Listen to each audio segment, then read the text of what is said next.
নমস্কার বন্ধুরা, কিচেন ক্রাভিংসে আবারও একটি নতুন এপিসোডে সবাইকে স্বাগত জানিয়ে আবারও হাজির হয়ে গেছে একটা নতুন রেসিপি নিয়ে। এটা হলো হাতে মাখা ফুলকপির ভাপা রেসিপি। এটা বাড়িতে যদি মাছ মাংস না থাকে এই রেসিপি দিয়েই এক প্লেট ভাত নিমিষে শেষ হয়ে যেতে পারে। মাছ মাংসের স্বাদকেও হার মানিয়ে দেয়। আর এটা খুবই টেস্টি আর খুবই মুখরোচক হয়। আর এই রেসিপি ভালো লাগলে লাইক কমেন্ট শেয়ার করার অনুরোধ থাকলো। আর পাশে থাকা বেল আইকনটি প্রেস করে সঙ্গে থাকবে নেক্সট রেসিপি দেখার জন্য। তাহলে দেখে নেওয়া যাক। আমি এর জন্য একটা ফুলকপি নিয়ে নিয়েছি, পেঁয়াজ কুচি, রসুন কুচি, আদা, মটরশুঁটি, লঙ্কা, টমেটো আর নিয়ে নিয়েছি একটু টক দই আর নিয়ে নিয়েছি চেরা কাঁচা লঙ্কা। এবার আমি ফুলকপিটাকে কেটে আমি টুকরো টুকরো করে নিয়েছি। এবার আমি ভালো করে 2-3 বার ধুয়ে একটু জলের মধ্যে ভিজিয়ে রেখেছিলাম। এর মধ্যে যে ছোটো ছোটো পোকা থাকলে এর মধ্যে বেরিয়ে যাবে।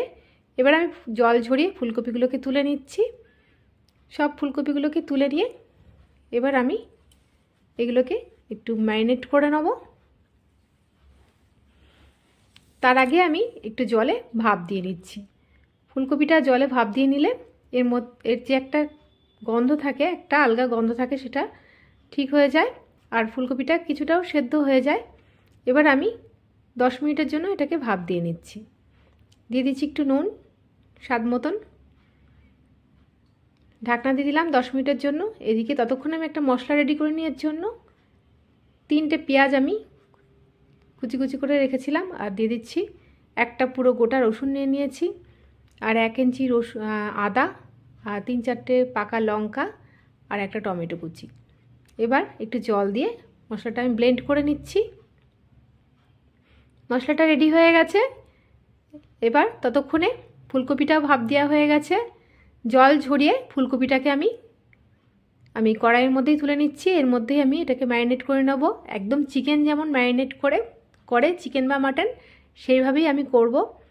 একদম চিকেনের থেকেও খুবই বেশি টেস্টি হয় আমার মনে হয়। তোমরা যদি একবার ট্রাই করো তাহলেই বুঝতে পারবে। এবার আমি এই ব্লেন্ড করে রাখা মশলাটার মধ্যে দিয়ে দিচ্ছি আর দিয়ে দিচ্ছি 50 গ্রামের থেকেও একটু কম টক দই আমি নিয়েছি। আর এর মধ্যে দিয়ে দেবো মটরশুঁটিগুলো, চেরা কাঁচা লঙ্কা দিয়ে দিচ্ছি 5 থেকে 6টা আর দিয়ে দেবো একটু পরিমাণ মতন জিরের গুঁড়ো আর দিয়ে দিচ্ছি একটু ধনের গুঁড়ো। এবার দিয়ে দেবো 1 চা চামচ হলুদ গুঁড়ো আর দিয়ে দিচ্ছি একটু কাশ্মীরি লঙ্কার গুঁড়ো আর ঝালের জন্য একটু প্লেন লঙ্কার গুঁড়ো আর উপর থেকে একটু কাঁচা সর্ষের তেল দিয়ে আর দিয়ে দেবো একটু স্বাদ মতন লবণ। এবার আমি এটাকে ভালো করে আর একটু চিনি দিয়ে দিচ্ছি নুন ঝাল মিষ্টি ব্যালেন্সের জন্য। এবার আমি এটাকে খুব সুন্দর করে ম্যারিনেট করে এটা যত বেশি ভালো করে হাতে মাখা হবে, এই হাতে মাখার উপরেই এই ভাপাটা নির্ভর করে। এটা যত বেশি ভালো করে মেখে নেওয়া হবে এটা সফটও হবে আর টেস্টও তত বেশি বাড়বে। আমি এটাকে ভালো করে একদম চিকেনের মতন ম্যারিনেট করে নিয়েছি। এখন আমি এটাকে ঢাকা দিয়ে 15-20 মিনিট রেখে দেবো। এবার আমি ওভেনে কড়াইটা বসিয়ে দিচ্ছি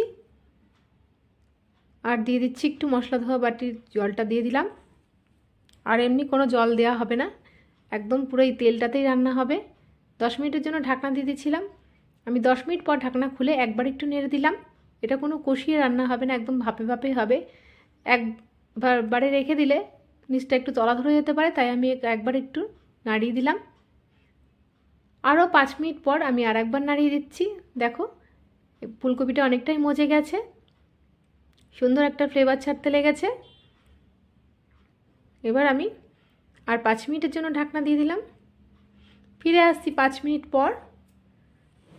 টোটাল 20 মিনিট লাগলো আমার। এটা একদম খুবই চটজলদি এটা রান্না হয়ে যায়। আর উপর থেকে নামানোর আগে দিয়ে দেবো একটু কাঁচা সর্ষের তেল আর দিয়ে দিচ্ছি একটু ধনেপাতা কুচি।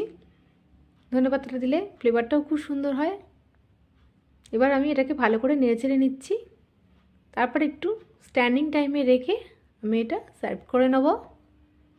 5 মিনিটের জন্য স্ট্যান্ডিং টাইমে রেখে দিয়েছিলাম। ফিরে আসছি 5 মিনিট পর।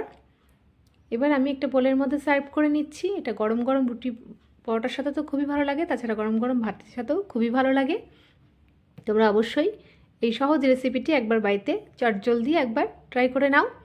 আশা করছি রেসিপিটি সকলের ভালো লাগবে। ভালো লাগলে লাইক কমেন্ট শেয়ার করার অনুরোধ থাকলো। আজকের মতন এইটুকুনি, আবার আসবো নতুন নতুন রেসিপি নিয়ে। পরের রেসিপির আমন্ত্রণ জানিয়ে এখানেই বিদায় নিলাম। ভালো থাকবে, সুস্থ থাকবে, ধন্যবাদ।